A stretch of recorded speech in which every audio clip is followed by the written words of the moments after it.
What's this? What's this? A brand new spanking Bayern Munich kit. Wow.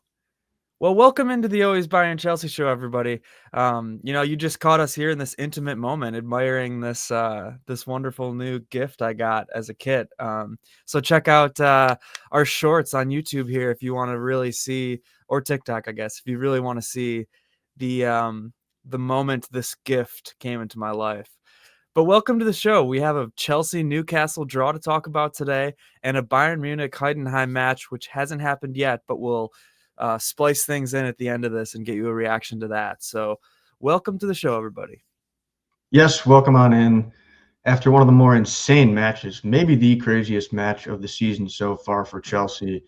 But yeah, give us a follow over on TikTok if you're into that. Really a grind over on TikTok, but an addicting app. So if you are on it, please give us a follow, like all the videos. And yeah, you can watch Santa Claus coming down a chimney. Who wouldn't want to watch that? And, because of that kind of work that we're putting in, gift giving, spreading Christmas joy, etc., why don't you just go ahead and subscribe here? Why don't you like? Why don't you comment? Tell us your thoughts about these matches. Tell us your thoughts about anything. Tell us your thoughts about your favorite holiday tradition if you want. And, we'll be there talking right back with you because it is the holiday season. This is probably the Christmas episode of the show, believe it or not. Yeah, because I guess we'll be back after next weekend. You know what I mean. We're just getting in the holiday cheer early with a nice 2-2 draw for Chelsea. Yeah, it is the Christmas spirit. And if you're a neutral fan, I'll tell you what, the giving season is definitely upon you because that had to be one of the better Premier League matches of the season as a neutral to watch. I mean, you talk about two completely different halves of football and back and forth, a microcosm of how the Chelsea season has gone with the up and down roller coaster ride. I mean, you really could not have a crazier difference in matches for Chelsea. The worst first half, maybe, of the season, and then a fight back in the second half. Arguably could have gotten a win, could have easily lost as well. I mean, just up and down, Pochettino-esque ball. I mean, crazy stuff, really. Absolutely crazy. Yeah, crazy indeed. So let's pull it up here. I missed most of the first half, caught the end of the first half, and then caught all the second half. So I was in for the best part of the match, and it was a very fun, very exciting, up and down, end to end second half. So I'm glad I caught all that. But yeah, here we are. And there's not even much that needs to be said about the first half. Newcastle scored 2 goals through Nick Woltemade, who is one of my most hated players in the league right now. Just something about him makes me want to scream. The guy's annoying. He's an oaf. Just don't like him. But he scores 2 goals. Really, the second goal was a phenomenal goal from Newcastle, the delivery from Gordon and the finish from Woldemata. But the first was a gift from Chelsea. Bad play from the center backs, Fofana giving the ball away. And that first half was brutal. Newcastle bullied Chelsea in the first half. You know exactly what to expect when you play away at Newcastle. They're going to be energetic, especially coming off against a loss to Sunderland, their rival. And Chelsea don't show up in the first half. Complete no-show, exactly how Chelsea play half their Premier League games. And they got caught. They got completely caught. Newcastle could have been up 5-0 if it weren't for Sanchez being a superstar. And that's really the assessment of the first half.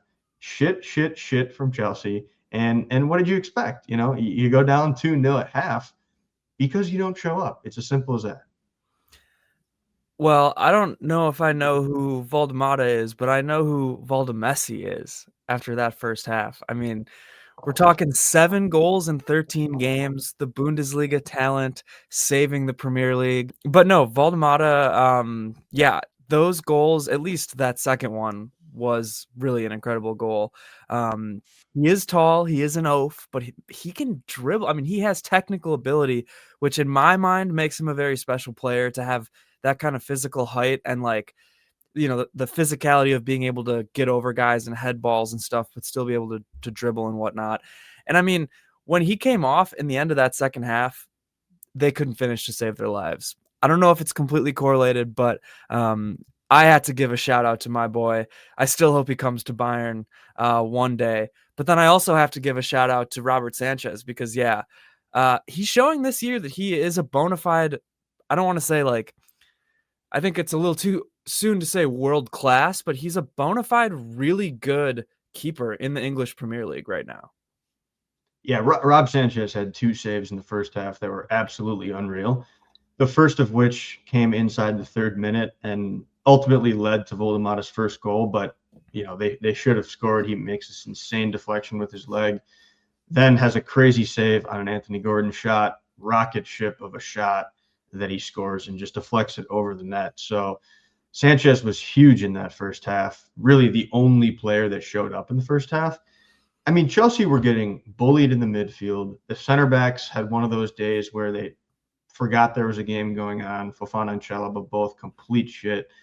And the attack wasn't doing anything. So it was insane. And you're thinking, this could be a drubbing. A ton of tweets I was seeing, just take Palmer off. Why even risk him? You're going to lose this game 6-0. And I agreed. I was thinking literally just go on to the next week because that's how bad it was. Yeah, I mean, you look at these scores and look at this back line. Like you said, obviously Sanchez, that's a good score there and deservedly so. But I mean, everybody else on the back line, pretty pathetic. So yeah, the other thing I did want to mention about Sanchez too, and like you see it with his assist here, which is pretty funny. More assists than Florian Wirtz, of course, in the Premier League. But the long balls he was playing, as well as the shot stopping, he was basically being another center back in this match. When you had 2 center backs who weren't being center backs, you had your keeper being a center back, basically. Oh, totally. And yeah, the back line, it was just a crazy day overall. I mean, Sanchez, thank God for him because it was brutal. But, you do look at this lineup and we've been praising Gusto. He just had one of his best performances against Everton. But you have to wonder when Maresca is going to decide how he wants to run this team. Is he truly going to have Reece James be more of a midfielder for the rest of the season? Is he going to play Gusto with him? Does that mean he's going to bench Enzo Fernandez going forward? Fernandez comes in for Gusto basically after half, but doesn't really do much either. I thought him and Gusto were both poor on the day. Is Santos going to get an opportunity to show that he can be a true midfielder? I don't know, but you're kind of playing with 2 guys that aren't midfielders in Reece and Gusto. And I trust Reece to be a midfielder. I think he's been unreal.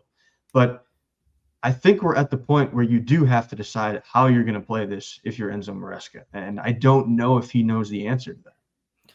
Yeah, I agree with you. I still feel like you have too much talent in the midfield to be playing a guy like Reece in the midfield and Gusto at right back, but it's clear to me that Maresca really, really loves Gusto. Yeah, and it doesn't matter a ton if Reece James is pictured in the midfield there or at right back where Gusto is. They're both playing in the midfield essentially and getting into a lot of spaces up the pitch. To me, it's just a question of, do you want to play Enzo Fernandez or Gusto or a different midfielder? Yeah. So that's kind of the question there. In my opinion, you should be playing somebody else besides Gusto in the midfield against most teams. I get when you're playing the Barcelonas, the PSGs, the Bayerns, and you're going to have less possession. And so maybe you want to play Gusto who can get up and down more and on the break. But against most of these teams, I just think you want somebody else in there that can control and dominate the midfield. I do think, Enzo Fernandez is more capable of doing that than Gusto. I think Santos is more capable, obviously, if we had Lavia as well. But I just think that's how you should play it. You're going to have to see going forward what your best situation is. They've kind of gotten away with using Gusto a lot. So you just kind of have to hope for the best. Yeah, I'm with you there. I'm totally with you there. I still don't trust Gusto. Yeah, and I think that's a fair assessment right now. But we see this first half just brutal. Again, one of the worst halves Chelsea have had, getting dominated. There's really no other way to say it. And going into the half, it's kind of like what's going to happen in the second half? Are Newcastle going to continue to just roll over Chelsea? Is Chelsea going to show up? I don't know what happened at half, but they did come out looking better. They came out looking great, and a million yellows in the first half. Chelsea half the time playing, expecting fouls, not getting them. I think the ref was shit the entire day, but you see early in the half, Palmer draws a foul that should have been a yellow, wasn't. And then Reece James announces himself again to the world. If you don't know who he is, that's on you, but he's a king. He's King James. That free kick, the pacing, the precision, the placement, everything about it, the maturity to step up. And he has such a quiet confidence in the way he steps up and runs up to take these free kicks. I was just watching his free kick the other day that he scored against, I believe it was Latvia for England. And it's such a short run up, but then still has power on it and then just doesn't celebrate hardly. It's just insane. Like his quiet confidence, again, it's unreal. And Reece is just, he's a mastermind. I'm going to be a broken record, but he steps up every single time Chelsea needs him to. Chelsea's most important player, I've been saying for years. But I really do think he is one of the best free kick takers in the world. That's right, Declan Rice. I'm looking right at you when I say that. It's just his. At least he has to be the most accurate or one of the most accurate because, I mean, use this one as an example. If you think I'm out of my mind for saying that, just look at the placement, the pace, like you said, the control, the spin. Just watch this one, and every single element of it is completely perfect.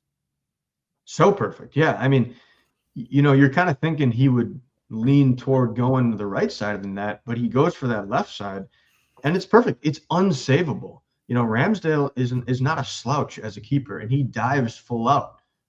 He doesn't have a Superman dive like Sanchez, but the ball's off kind of the inside of the post, unsavable. So shout out to Reece because his free kick goals are always in huge moments too. You think back, that Bournemouth free kick he had a couple years ago, Yeah. that's to draw the game level. The England one against Latvia, that's to go up 1-0. The one against Benfica, I think that was to go up 1-0. They're always massive goals. They're never when you're up 3-0. Anybody can score a free kick goal when you're up 3-0, when there's no pressure. It's just insane the way he steps up and is a true proper Chelsea captain for this team. That's a leader. That's exactly what a leader is going to do for you. A leader is going to step up. Yeah. And that's the difference. And you can tell he gets his guys going with his play. He's huge in the second half. And from this point forward, Chelsea were the better team. Really Newcastle's chances in the second half didn't come until more toward the end. But this next 20 minutes after this goal, it was all Chelsea. They looked threatening. They were going forward. They were just missing with their final third touch for a while in lots of these moments, whether it was Neto, Garnacho, Palmer, was looking pretty solid.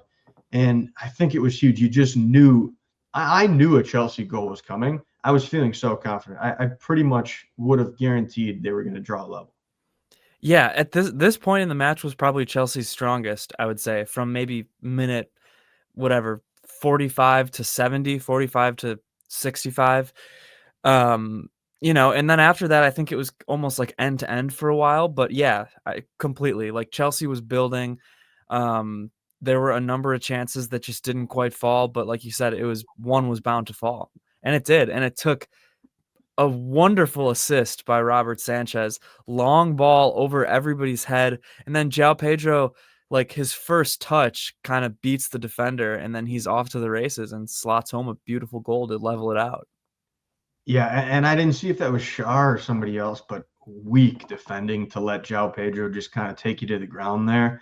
And that's never a foul. That's just great play from Joao Pedro. But the composure then to take a couple tidy dribbles and slot that below the keeper, that's a really good finish. I mean, again, a composed play to not only head the ball and be direct with receiving it from Sanchez, but then to be able to get past the guy, that is outstanding. And we've missed that from Joao Pedro from the striker position in general. Chelsea have not scored many. They're like last in the Premier League in striker goals this season. So that was absolutely huge. I thought Joao Pedro did have a great day besides that. I think his hold-up play was pretty solid. So for him to get a goal, hopefully that will lead to more down the line here. Well, maybe Robert Sanchez will be that missing connector piece, connecting the back line to the midfield to the attack really in one swoop. Awesome finish as well because, Leroy Sané will tell you it's not always easy to make a 1v1 like that at the end. You got to do the job. Totally. And, first assist from a keeper for Chelsea since 2010, I believe I saw. So that's an insane stat. Shout out to Robert Sanchez. And again, Joao Pedro, that was just absolutely massive. But even at this point, you're thinking Chelsea could get a third. And I think, honestly, the key for me in the second half, too, was they matched the level of Newcastle in terms of aggressiveness.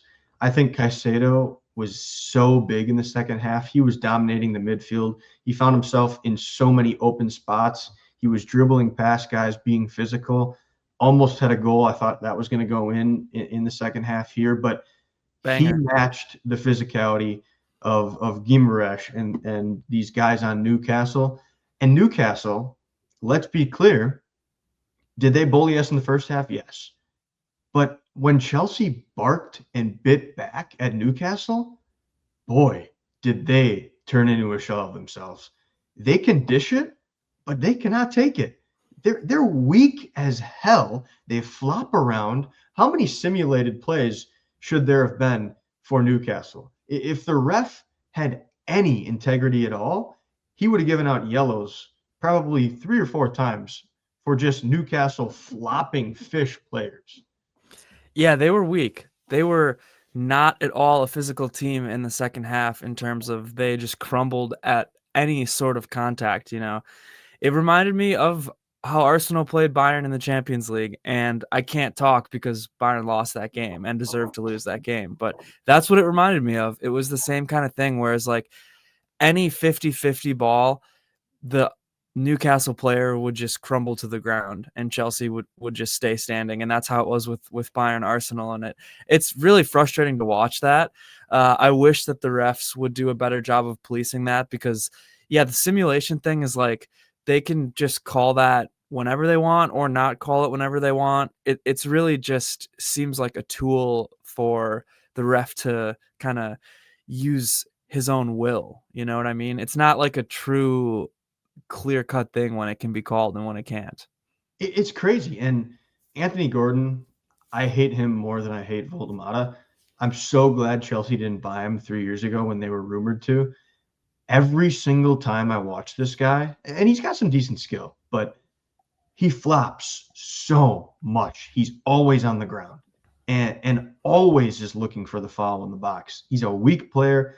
Chalobah bodies him. And was it a harder shoulder to shoulder than normal? Sure. But you just got bodied. And then Harvey Barnes comes out in the second half, looks threatening, but goes down 3 different times looking for a foul. And he's hardly getting touched. Like, I get if maybe your feet get tangled or maybe, you kind of get bodied a little bit. But Reece, a couple times, like, goes like this to him, taps him, and Harvey's just, it's like, are you serious? Like, I just don't get that at all. Just try to play through it, and maybe you'll get a goal. You'll be rewarded by the football gods for trying your best. And then I think Chelsea were rewarded by the gods because Barnes misses one of the best balls I've seen on the day from Bruno Guimaraes. This curled ball that he delivered to Harvey Barnes that he misses the volley on, that I thought was in with the way the net rippled, that should have been a goal. And I think he misses because he flops around. Again, that's just ball not lying because you're not going to get rewarded when all you do is look for fouls. Yeah, I definitely agree. This Newcastle team, like I said, could not finish without Woltemade. But yeah, I think there's a difference too between like a strategic, I don't even want to say dive, but like there's a way you can like get your body on the inside of a player inside the box and then have them like basically forced to take you down on the opposite side of you. Like that's a strategic thing versus just like going down anytime there's a 50-50. Because if you just go down anytime there's a 50-50, you're like losing any chance to like win the ball and play advantage and continue the play and potentially even score. You know what I mean? It, Yeah. it's yeah, it's you don't deserve a win if you're doing stuff like that. And you said it correctly. When you get on the inside there, then the defender can't push you. He can't do anything besides follow you or let you shoot. All these cases of the flops, the Newcastle guy is still on the outside. So Yeah, even if you do get pushed by the defender, that's never a foul because you're not even in a good position. And it was good defending at the end of the day because we saw Reece James too make a world class last ditch save. game Newcastle saving. actually make a great play here, get a through ball to Harvey Barnes. I don't even know where Fofana was, but Reece James comes all the way across, lays his body on the line, gets a little ball. And that one, Barnes didn't even complain because I think he knew Reece made such a great play. So not only does Reece have a world class free kick, not only does he lead his team as captain to a great second half, but he also makes a game saving tackle. So are you just declaring yourself, the best player on the planet? I don't know. Reece James, I can't really say enough. He's just a king. It's from one king to another. I just say you can crown King James, would you say he is? him. He is King James. There's two on this planet. Actually, there's three. I could be the third. The Three Kings. It really is a Christmas episode. It is. I love it. I love it. Where's the Wow. frankincense and myrrh? I'm gonna have to do something on the thumbnail for that. If I can fit all three kings in this thumbnail, it's happening for sure. Love that. Just say that. Absolutely love that. Just put all the crowns right on. Like Yep. we're William Contreras, putting them on. Oh man. I mean, hashtag no kings, but still, I do appreciate a certain type of king. Yeah. Yeah. I don't have anything else to add because I think that was perfectly put. Yeah, at the end of the day, you take the point here. Chelsea are in a spot where they can't fall below fourth at the end of this weekend unless somebody were to win and score like 7 or 8 goals and pass us in differential. But you might fall back if Aston Villa and Arsenal, Man City, if they win. Looks like City must have already gone up against West Ham. But yeah, that is a good point for Chelsea. Away at 6:30 in the morning, 12:30 for them. It's always going to be a tough one going up there in the north against Newcastle. But it makes me happy. I was going to be depressed for the rest of the day, and now I will not be, so I can move on with my day. And let's just hope that Chelsea can look at that second half and say, that's how we want to play. And then also can look at what's happened in the media this week and just say, let's leave it in the past. I doubt that'll happen, but let's try. Yeah, I'm with you. As we just looked at the standings here, the middle of this Premier League table, as we've been talking about, so congested. So all of these points really do mean something.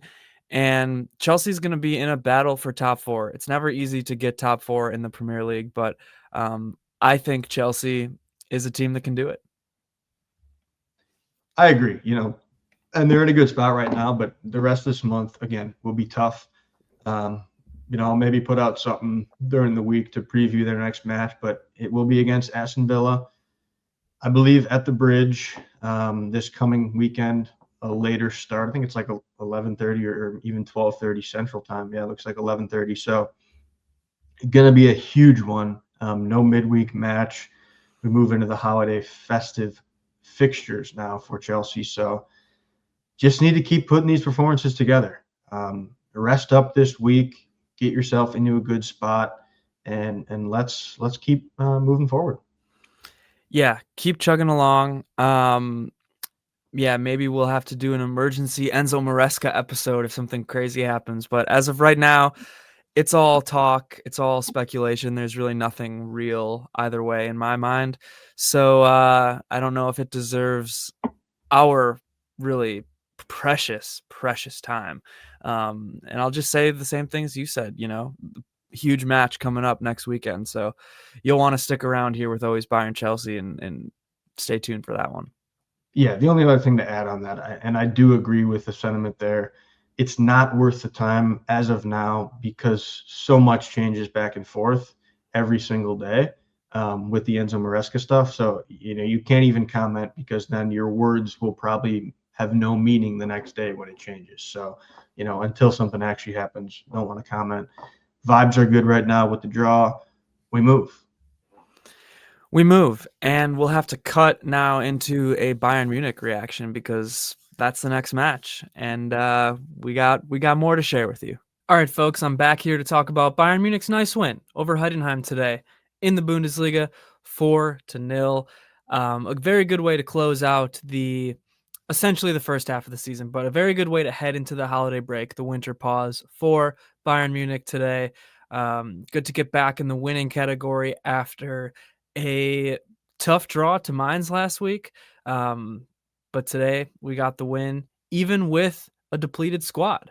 Oddly enough, a lot of illnesses and injuries creeping up at the last second for the Bavarians. But let's pull up the graphics here and start talking about this one today. I did live stream it, though, by the way. So go ahead and check that one out if you want to see some raw live reactions. Had a really good time. So thanks to everybody who joined in for that, commented, all that good stuff. But yeah, here we go. Final score was 4-0. And you look at the attacking momentum really heavily in Bayern Munich's favor. Broad overview of the match. First half, Heidenheim played a very low compact block. 3, 4, 5 buses didn't matter to them. Parked them all in the box there. Bayern controlled the entire momentum of that half. You look at the stats here, about 80% possession in the first half for Bayern to Heidenheim's 20. You saw 11 shots to 2. And then I think there were 6 on target. It doesn't say. I think Bayern had 6 shots on target in that first half to Heidenheim's 0. Then second half, Heidenheim actually had a very good stretch where they kind of came out aggressive and put Bayern a little bit on their back heels. But overall, Bayern was able to get back in the match, and by the end of it, just completely wear down Heidenheim and bang in a couple goals at the end there. Whereas Heidenheim was not able to do a good enough job with their chances. They made some chances, but they did not do a good enough job burying those chances at the end. So at the end of the day, a 4-0 win is deserved. I think Heidenheim, you look at their XG. I said it during the stream, but I thought they deserved to get one. But a very good effort overall from the Bavarians. Despite a few good Heidenheim chances, Bayern was able to, again, just wear them out by the end and close things off. Put a bow on top of the Christmas present. It's the winter solstice here today, and I'm going into Christmas feeling really good. So let's break down Vincent Kompany's starting lineup. But yeah, first of all, I wonder if it's going to list all of Bayern's injuries, because I did want to mention, you had Konrad Laimer with the yellow card accumulation suspension out. Nicholas Jackson was away at AFCON playing for Senegal, so he was out. Then Manuel Neuer and Joshua Kimmich. I'm lumping these two together because these are two guys who, Kimmich especially, was playing through this ankle injury. And, it just kind of caught up with him. I think he wasn't himself since that November international break when he got injured for Germany. And now he had to sit this one out. So Kimmich, I wish he would have rested more earlier instead of dealing with a lingering ankle issue that I think cost him in games like Arsenal, games like Union Berlin, where he didn't have his best performances, but he still played injured. Same with Manuel Neuer. I don't know how long he was really injured. He had that finger injury, but now it's a muscle fiber tear in his hamstring. So that's the kind of thing that can linger on throughout a season. So again, Neuer and Kimmich, these guys are their own worst enemies sometimes. I love that innate competitive desire from these guys to want to play every single match. I think that's how you have to be if you're a competitor. So I love that and I respect that, but I do think that they have to sit out a little bit. I think it might be up to the coach.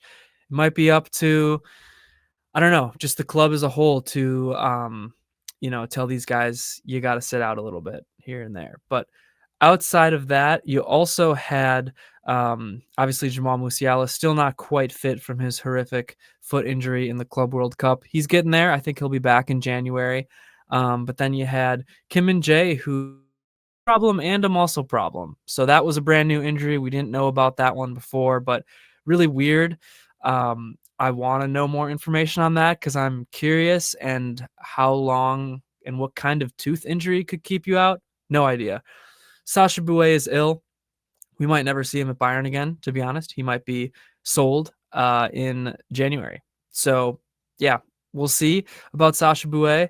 And then you also had Tom Bischoff and Alexander Pavlovich, the two fellas who I was looking forward to seeing pairing up in the midfield. Finally, for once, my dream. And then they're both sick the game that they would have been in the midfield. So we essentially had no midfielders healthy except for Leon Goretzka. But it worked out in the end. Let's run through the lineup that Vincent Company chose now. Jonas Erbig, really good game from Erbig as keeper, continuously proving that we can trust him. We can rely on him when Neuer's out. And I think that Erbig has shown me he has what it takes to be the keeper of Bayern Munich's future. Every time he steps up to the plate, he does well. Now, did he have a ton to do today? Not really, but he stepped up and made a couple of key saves when he was called upon. And he plays with confidence. He does a good enough job at organizing that back line, communicating with the team on set pieces and whatnot. And his shot stopping ability, his ability to play the ball on his foot with confidence, it's all great. I love Erbig so far. So very good, clean sheet, well-deserved for Jonas Erbig. Back line was Josip Stanisic at right back, Dayot Upamecano and Jonathan Tah were the center backs, and Hiroki Ito was the left back. Really, really good game from the back line. Stanisic, he might get my Man of the Match award. Spoiler alert, hang on till the end of this video, and you will see who my match awards go to. But Stanisic, a goal and an assist. Really, really good game from Stanisic, a needed game from Stanisic, showing us that, yes, he is a very good, at least depth piece on this back line. Now, I have not been impressed with Stanisic so far this year, and I say that as somebody who backs him up and who likes him and who still thinks he's a good backup option for right back, maybe a little bit lower down the depth chart for left back, but still a good guy to have, versatile on your back line, can play anywhere on the back line. So I've backed him up, and I think he needed a match like this because he has had some matches this year that have not been great. I'll be honest with you. But he really showed that he can step in and dominate a match like this, at least against a lower table team. Dayot Upamecano and Jonathan Tah. I actually thought Tah was the better of the two center backs today. Thought it was a really good match from Tah. I don't have any complaints with Upa, but I just thought Tah was a little bit more active today.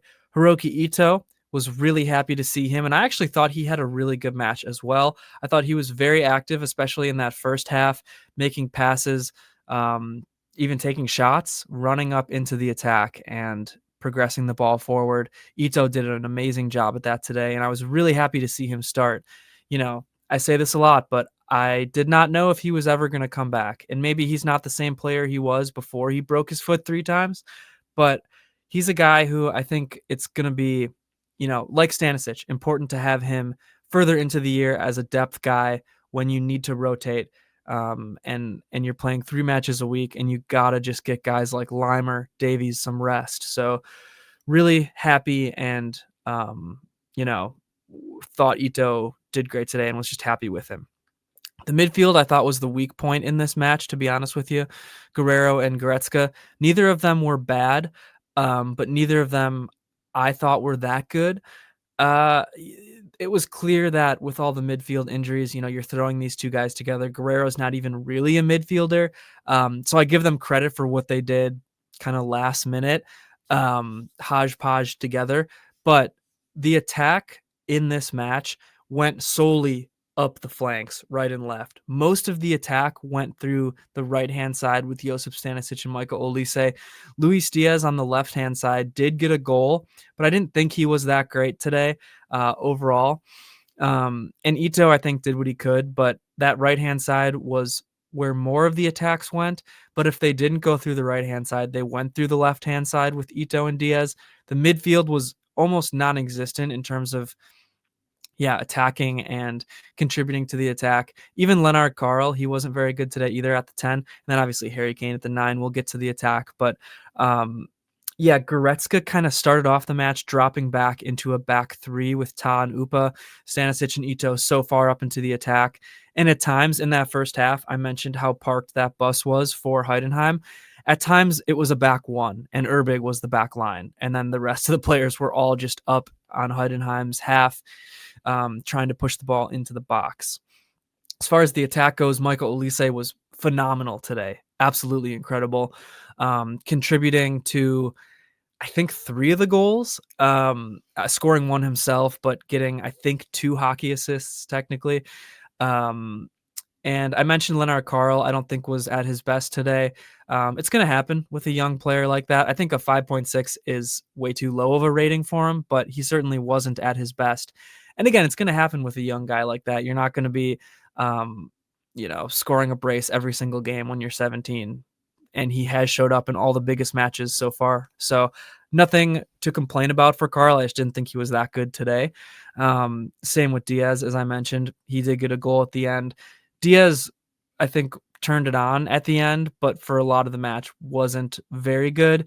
Harry Kane, first half Kane really dropped deep and played that point guard facilitator role that he's been doing a bit this year. And then second half, once Heidenheim became more aggressive, Kane was also more aggressive and gets a goal at the end and was just taking way more shots. So Kane kind of did it all today. I was very happy with his performance as well. The first goal was scored in the 15th minute by Josip Stanisic. This one was off of a corner, and it was Michael Olise taking the corner, obviously, because Kimmich is out injured. So Olise took the corner from that right-hand side, bent a nice ball in far post, and Jonathan Tah with a wonderful header that got deflected, went right to Stanisic, who kind of made a run in near post, and yeah, gets that goal. And it was awesome. Again, I think Stanisic deserves it. I think he needed it. It was great to see. Michael Olise getting the second goal in the 32nd minute there. This one was a nice bent-in ball by Leonard Carl to Hiroki Ito on the far post, who took the shot there. And again, this one went off of a Heidenheim player's leg, actually, and right up to Michael Olise, who banged it home. Absolutely banged that sucker home. And it was awesome. Again, Olise and Stanisic, probably the 2 best players on the day, and so influential on that right-hand side. They both deserved goals, and they both got them at half in the first half, before halftime. So halftime, it's 2-0. You're feeling pretty good about Bayern. Again, they dominated that whole first half. I mean, it wasn't even close in terms of possession, but the stats don't even tell the full story. Like, if you watch that match, you would know just how dominant Bayern Munich was. But yeah, then we get into that second half, and like I said, Heidenheim was more of the aggressor for some points of that second half. They made a bunch of subs here. Man, a boatload of subs. Ibrahimovic, actually, the Bayern Munich loanee, came on and put in a really good shift, I thought. Be interested to see what he was rated. Also, Ramaj, the keeper on Heidenheim, might have been their best player. I thought he was phenomenal today at stopping a bunch of Bayern Munich shots, a bunch of Harry Kane shots in particular in that second half. Dorsch was also really good, I thought, today. But Ibrahimovic, man, that's a low ranking for him, but he was definitely one of the more influential attackers for Heidenheim. He missed, just barely sent a ball over the bar, I should say, in that second half, but that was one of Heidenheim's best chances all match. And again, I said it, Heidenheim came out way more aggressive in that second half, but they were not able to quite finish those chances. They had Bayern on the back foot at times, but they just couldn't put anything away. But I liked the game plan because they tried to do that low block in the first half. It clearly didn't work. And in the second half, I think they just said, all right, this is going to be a more open game. It's going to be a little bit more end to end, but we're going to give it our all. And it just didn't work. But I respect that out of a team. I think on a different day, Heidenheim puts in a goal or two, and maybe it becomes a different match.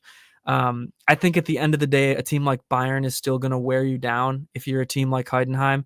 I mean, the talent discrepancy, the budget discrepancy between these two teams, a team like Bayern is going to wear you down. No matter how many players are ill or injured for Bayern, um, they are going to wear you down at the end of it. But I respect the effort from Heidenheim, especially in that second half.